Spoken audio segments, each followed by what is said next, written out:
चला चला हो चला चला, चला चला हो चला चला. सगळे मिळून घेतो काळजी, पशु हे आपले धन. स्वच्छ पौष्टिक दूध पिऊन प्रसन्न आपले मन. चला चला हो चला चला, चला चला हो चला चला. सहकार्याने घडवून आणू सर्वांचे उद्धार. पशु निरोगी आपण निरोगी, सुखी आनंदी परिवार. चला चला हो चला चला, चला चला हो चला चला.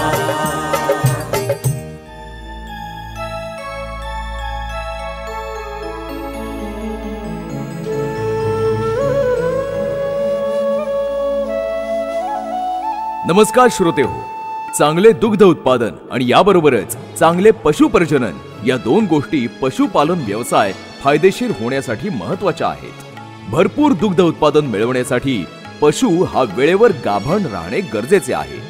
तर मंडळी, आज आपण याच संदर्भात कोलाड नावाच्या गावात राहणाऱ्या सुरेश जाधव यांची गोष्ट ऐकूया. सुरेश जाधव हे मूळ राहणारे कोलाडचे, पण कामानिमित्त ते मुंबईला राहत होते. त्यांना 2 कन्या होत्या, स्वप्ना आणि सोनाली. सुरेश लवकरच निवृत्त होणार होते. त्यांच्या मुलींचे पण शिक्षण पूर्ण झाले होते आणि त्या मुंबईत कामाला लागल्या होत्या. सुरेशना प्रश्न पडला की निवृत्त झाल्यानंतर त्यांना त्यांच्या कुटुंबासहित पुन्हा कोलाडला त्यांच्या गावी जावं लागणार. पण ही बातमी ते स्वप्ना आणि सोनालीला सांगणार कसे? कारण कोलाडला जाऊन स्वप्ना आणि सोनाली करणार तरी काय? पण स्वप्ना आणि सोनाली असा निर्णय घेतात की ज्याने सुरेशला खूप अभिमान वाटतो. चला तर मंडळी, ऐकूया नेमकं स्वप्ना आणि सोनालीने काय निर्णय घेतला. सकाळची सुंदर पहाट होती. सुरेशच्या घरात धावपळ चालू होती. नेहमीप्रमाणे वेळेवर आटपून सुरेश सोबत त्यांच्या मुली स्वप्ना आणि सोनाली कामाला निघाल्या. चल ग, येतो मी. आई, आज संध्याकाळी गुळाचा शिरा कर ग. आणि आई, मला त्यासोबत पोहे पण हवे आहेत. अजून काही फरमाईश असेल तर सांगा. तुमच्या आईचं हॉटेल आहे ना, जे हवं ते मिळेल.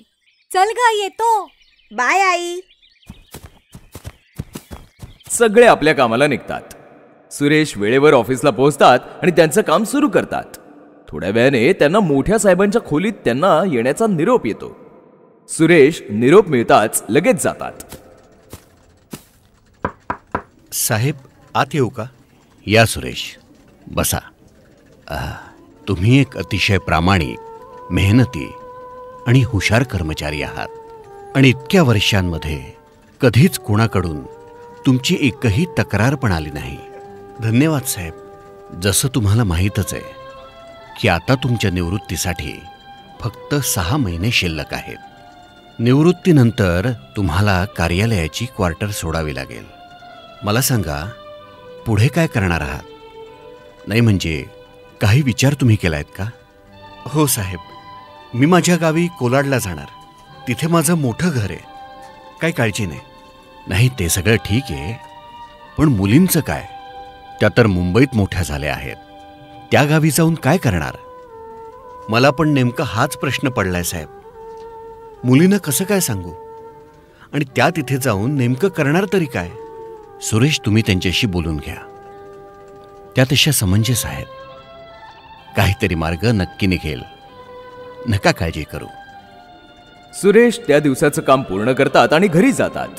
त्यांच्या डोक्यात सतत तोच विचार चालत होता की स्वप्ना आणि सोनालीला आता काय सांगू आणि कसं सांगू. वडिलांच्या चेहऱ्यावर ताण पाहताच स्वप्नाने लगेच विचारलं, काय झालं बाबा?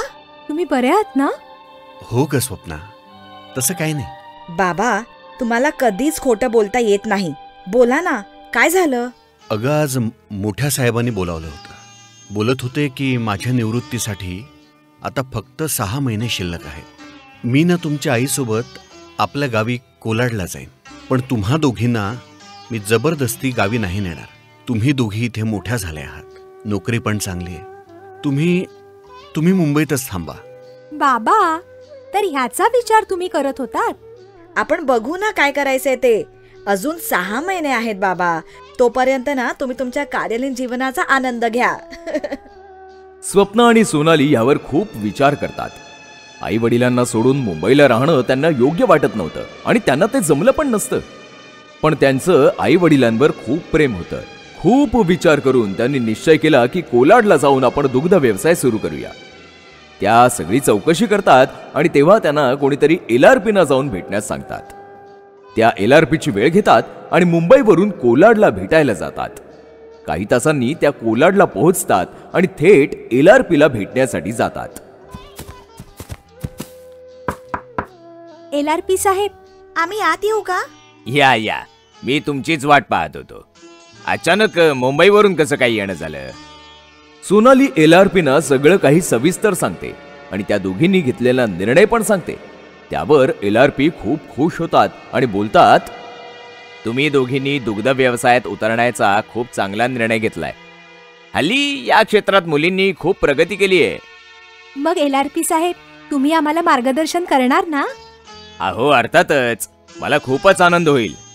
एक सांगा मला, तुम्हाला सुट्टी कधी असते? शनिवार आणि रविवार. ठीक आहे, तुम्ही पुढल्या शनिवारी या. मी सगळं काही सविस्तर सांगतो. आता तुम्ही निघा, घरी पोहोचायला उशीर होईल नाही का? हो हो. दोघी निघतात आणि खूप उत्सुकतेने शनिवारची वाट पाहू लागतात. त्या दरम्यान आई वडिलांना त्यांच्या दुग्ध व्यवसायाचा निर्णय पण सांगतात. सुरेशना मुलींचा खूप अभिमान वाटतो आणि जमेल तशी मदत करायला ते तयार होतात. शनिवार येतो आणि दोघी LRPच्या कार्यालयात पोहोचतात. LRP वेळ वाया न घालवता सुरू करतात. चांगले दुग्ध उत्पादन आणि याबरोबरच चांगले पशुप्रजनन या दोन्ही गोष्टी पशुपालन व्यवसाय फायदेशीर होण्यासाठी महत्वाचे आहेत. दुग्ध उत्पादनासाठी चांगले पशुप्रजनन असणे अत्यावश्यक आणि खूप महत्वाचे पण आहे. भरपूर दुग्ध उत्पादन मिळवण्यासाठी पशु परत आणि वेळेवर गाभण राहणे गरजेचे आहे. प्रत्येक वर्षी एक वासरू हा मूलमंत्र सफल आणि फायदेशीर दुग्ध व्यवसायासाठी अति आवश्यक आहे. पशुप्रजनन चांगल्या प्रतीचे असल्यास आर्थिक उत्पादनात वाढ होऊ शकते. जसे पशुच्या आयुष्यातील सकल उत्पादनात वाढ होते. प्रत्येक वर्षाला एक नवीन वासरू मिळू शकते. दरवर्षी नवीन वासरू मिळाल्यामुळे चांगल्या प्रतीच्या जातिवंत कालवडीची निवड आपण भविष्यातील गाय म्हणून करू शकतो. हे ध्येय साधण्यासाठी आपल्याला पशुचे आहार प्रबंधन, पशुप्रजनन, पशुसाठी आरामदायक गोठा आणि दुग्ध उत्पादन या प्रमुख गोष्टींवर लक्ष देणे गरजेचे आहे. तर आज मी तुम्हा दोघींना पशुप्रजनन प्रबंधन का महत्वाचे आहे याविषयी सांगणार आहे. प्रभावी अशा प्रकारे केलेल्या पशुप्रजनन प्रबंधनाने प्रत्येक वर्षी नवीन वासरू मिळाल्यामुळे एका पशुपासून जास्त वासरे मिळू शकतात. शिवाय दूध उत्पादन जास्त होऊन फायदा होतो. यासाठी पशुप्रजनन संबंधी प्रभावी अशी योजना बनवून ती व्यवस्थित राबवली पाहिजे. दुग्ध व्यवसाय हा छोटा असो किंवा मोठ्या प्रमाणात असो, यशस्वी व्यवसायासाठी प्रत्येक पशुवर नेहमी लक्ष ठेवण्यासाठी योग्य अशी योजना असणे आवश्यक आहे. गोठ्यावर असणारे पशु संबंधित सर्व रेकॉर्ड्स व्यवस्थित असणे गरजेचे आहे. त्यामुळे पशुच्या प्रजनन संबंधित व्यवस्थापनात खूप चांगल्या प्रकारे मदत होऊ शकते. यामुळे कोणता पशु कधी माजावर येण्याची शक्यता आहे किंवा कोणता पशु माजावर आहे, गाभण आहे, आजारी आहे याची माहिती मिळू शकते. कोणता पशु माजावर आहे याची अचूक माहिती मिळणे हा एक पशुप्रजननाचा मुख्य घटक आहे. छोटा शेतकरी हा कमी पशु असल्यामुळे प्रत्येक पशुवर लक्ष देऊ शकतो, पण हेच काम मोठ्या प्रमाणावर दूध व्यवसाय करणाऱ्या पशुपालकास शक्य होऊ शकत नाही. त्यासाठी अधिक मजुरांची गरज भासते. पशु माझावर आल्याचं कसं कळेल? पशु माझावर आल्याची प्रमुख लक्षणे असतात. जसे की माझावर येत असलेले पशु दुसऱ्या पशुवर चढण्याचा प्रयत्न करतात. दुसरे पशु चढत असताना ते तसे करू देतात. योनी मार्गातून चिकट लाळेसारखा स्त्राव दिसून येतो. असा पशु जास्त अस्वस्थ दिसून येतो. दुभत्या पशुचे दूध कमी होते. पशु कमी चारा खातो. असा पशु जास्त प्रमाणात हंबरडा फोडतो. असा पशु आपली हनुवटी दुसऱ्या पशुच्या पाठीवर टेकवत असतो. शेपटी उंचावतो. परत मूत्र विसर्जन करतो. बाह्य जनांगावर सूज दिसून येते. LRP साहेब, आधुनिक तकनिकीद्वारा मांस ओळखू शकतो का? चांगला प्रश्न विचारलास. मोठ्या प्रमाणात पशुपालन करणाऱ्या पशुपालकासाठी ही पद्धत उपयोगी होऊ शकते. यामध्ये तांत्रिक पद्धतीने किंवा तांत्रिक सहाय्याने पशुच्या चालणे, रमंत करणे अशा इतर हालचालींवर लक्ष ठेवण्यात येते. असे पशु इतर पशूंपेक्षा 7-8 वेळेस जास्त प्रमाणात हालचाल करत असतात.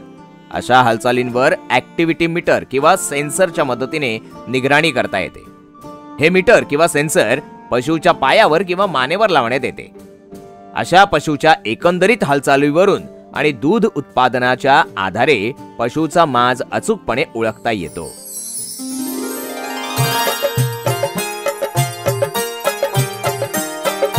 चला चला हो चला चला, चला चला हो चला चला. सगळे मिळून घेतो काळजी, पशु हे आपले धन. स्वच्छ पौष्टिक दूध पिऊन प्रसन्न आपले मन. चला चला हो चला चला, चला चला हो चला चला. सहकार्याने घडवून आणू सर्वांचे उद्धार. पशु निरोगी, आपण निरोगी, सुखी आनंदी परिवार. चला चला हो चला चला, चला चला हो चला चला. मांस अचूकपणे कसा काय ओळखू शकतो साहेब? सर्वसाधारणपणे आपल्याकडे असलेले पशु हे 21 दिवसामध्ये एक वेळेस माज करत असतात. हे अचूकपणे ओळखणं खूप महत्वाचं आहे. याचं प्रमाण हे कमीत कमी 60% एवढे असले पाहिजे. हे साध्य करण्यासाठी आता मी सांगतो ती माहिती उपयोगी पडेल. पशुवर नेहमी लक्ष असलं पाहिजे. दिवसातून जास्तीत जास्त नजर ठेवली पाहिजे. माज ओळखणारी व्यक्ती प्रशिक्षित असली पाहिजे. पशु प्रजनन संबंधित सर्व रेकॉर्ड व्यवस्थित असावेत. अचूक रेकॉर्ड असतील तर वांज किंवा रोगग्रासित पशु ओळखता येईल. एकाच वेळी जास्त पशु जर माजावर येण्याची योजना असेल तर यासाठी हॉर्मोनाचा वापर करता येईल. कृत्रिम रेतन म्हणजे काय साहेब? वा सोनाली वा, तू येण्याच्या आधी अभ्यास केलेला दिसतोयस. छान छान, खूप छान.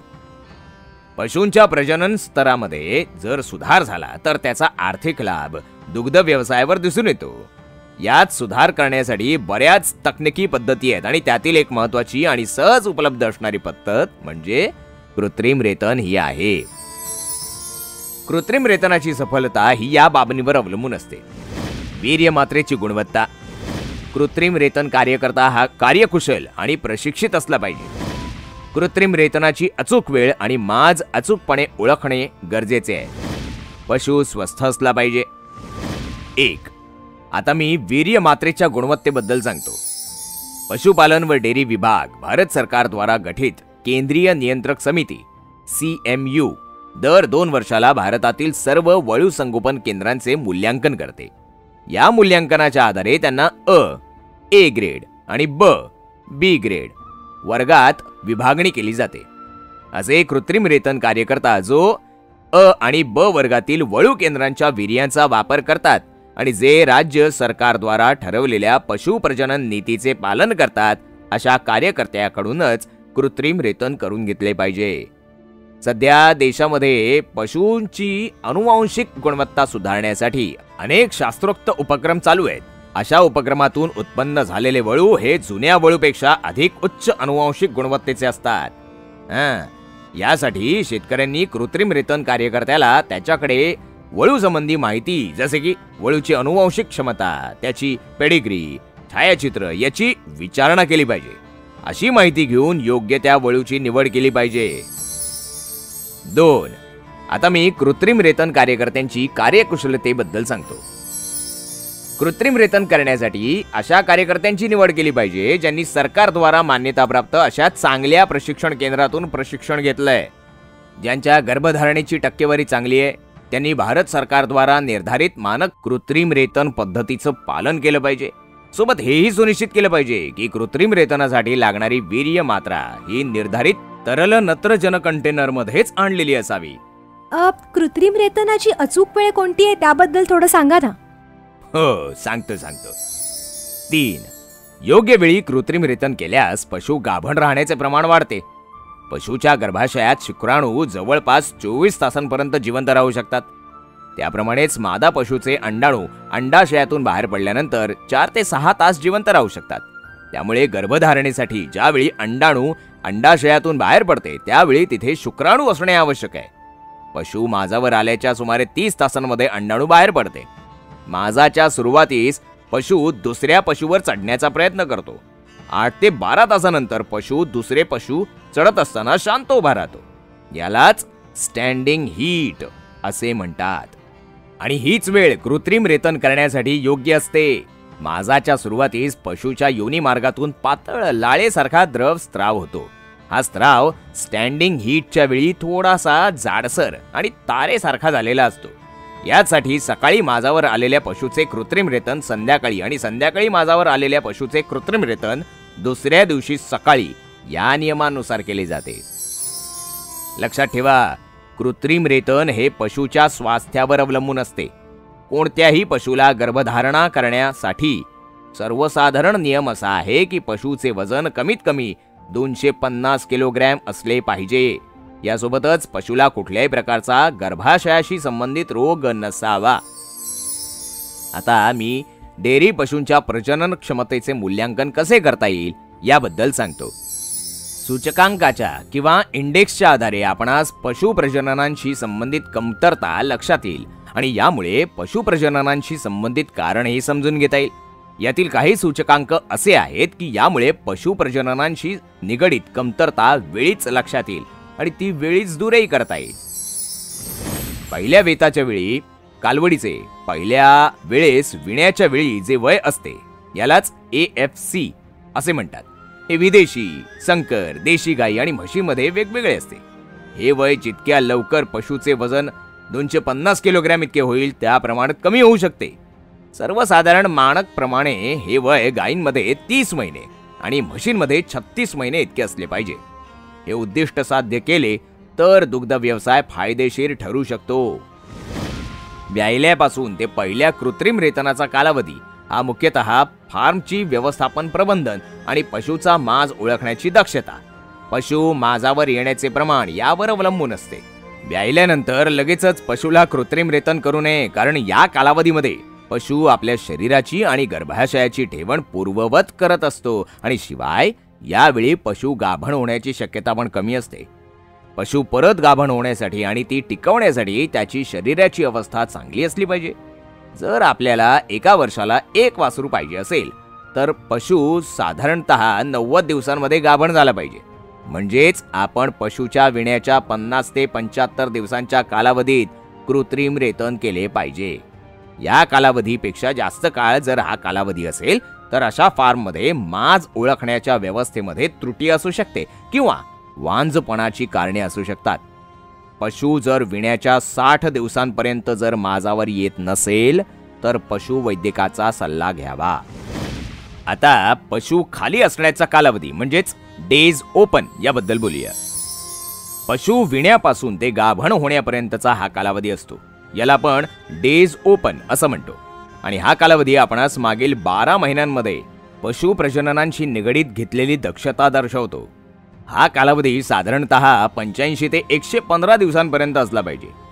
जर हा कालावधी 145 दिवसांपेक्षा जास्त असेल तर पशु प्रजननासंबंधी काही गंभीर कारण असू शकतं आणि त्यासाठी वेळीच उपाय करणं गरजेचं असतं. LRP साहेब, मला 2 प्रश्न विचारायचे आहे.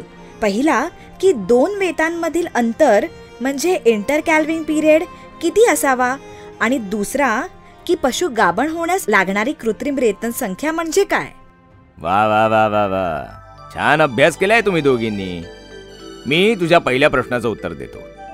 यशस्वी दुग्ध व्यवसायासाठी हा कालावधी खूप महत्वाचा असतो. हा कालावधी जर कमीत कमी असेल तर आपणास जास्त उत्पादन आणि सोबतच पशुच्या हयातीत जास्त वासरे मिळू शकतात.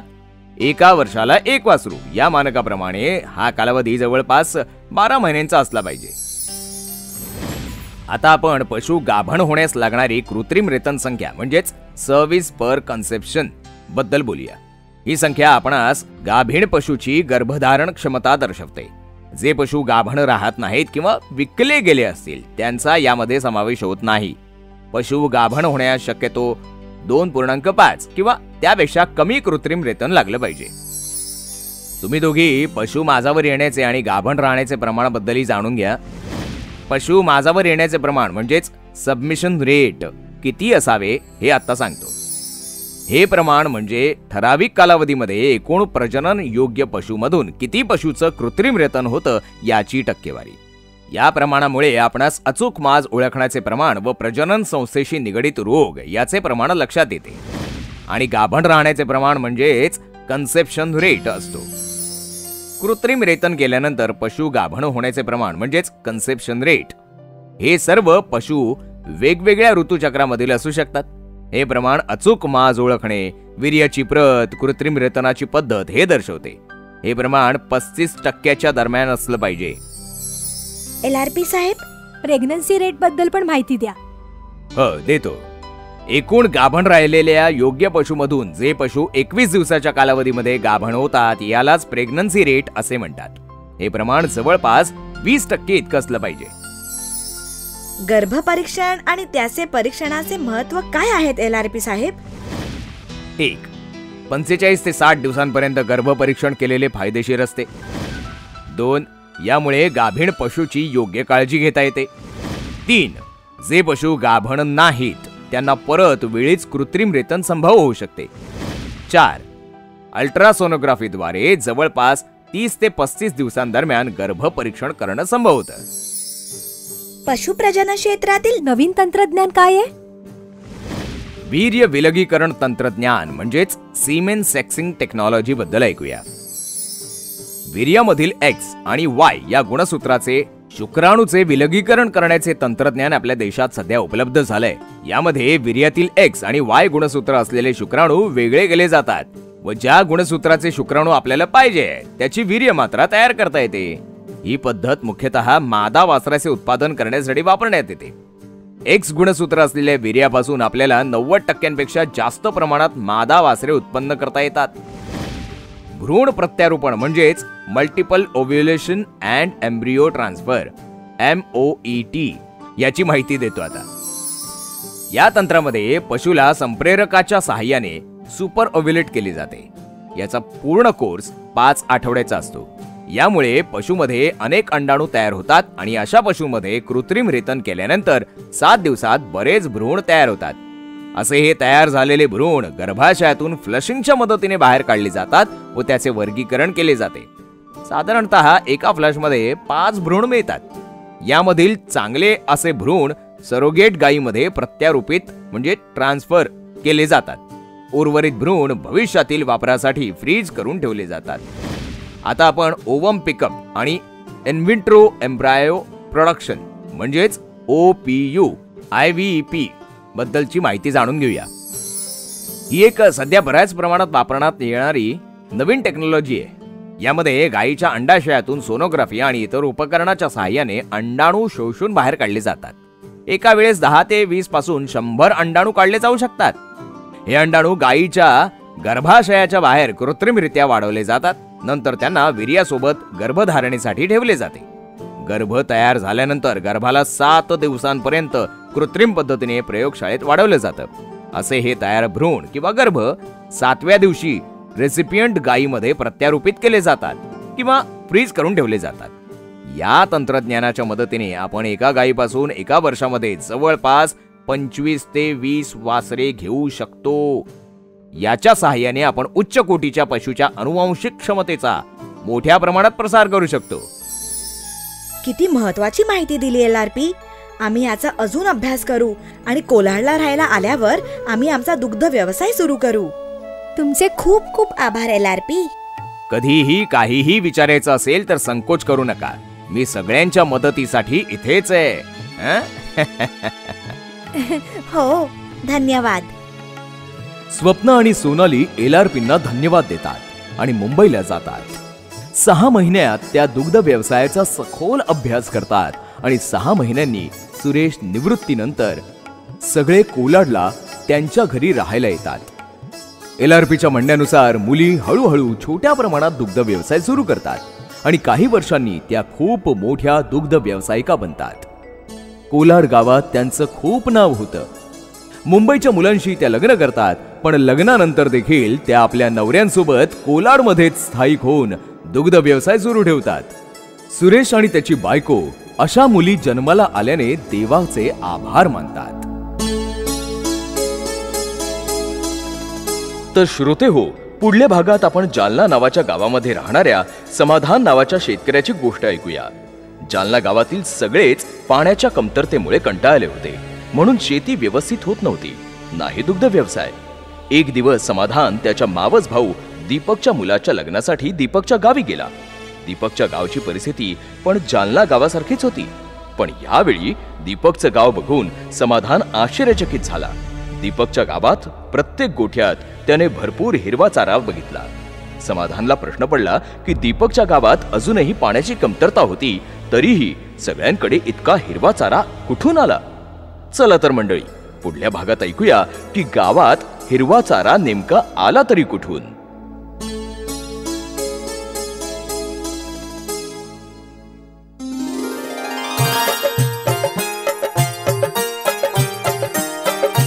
चला चला हो चला चला, चला चला हो चला चला. सगळे मिळून घेतो काळजी, पशु हे आपले धन. स्वच्छ पौष्टिक दूध पिऊन प्रसन्न आपले मन.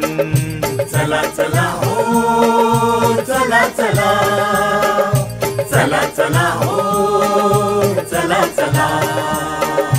सहकार्याने घडवून आणू सर्वांचे उद्धार. पशु निरोगी, आपण निरोगी, सुखी आनंदी परिवार. चला चला हो चला चला, चला चला हो चला चला.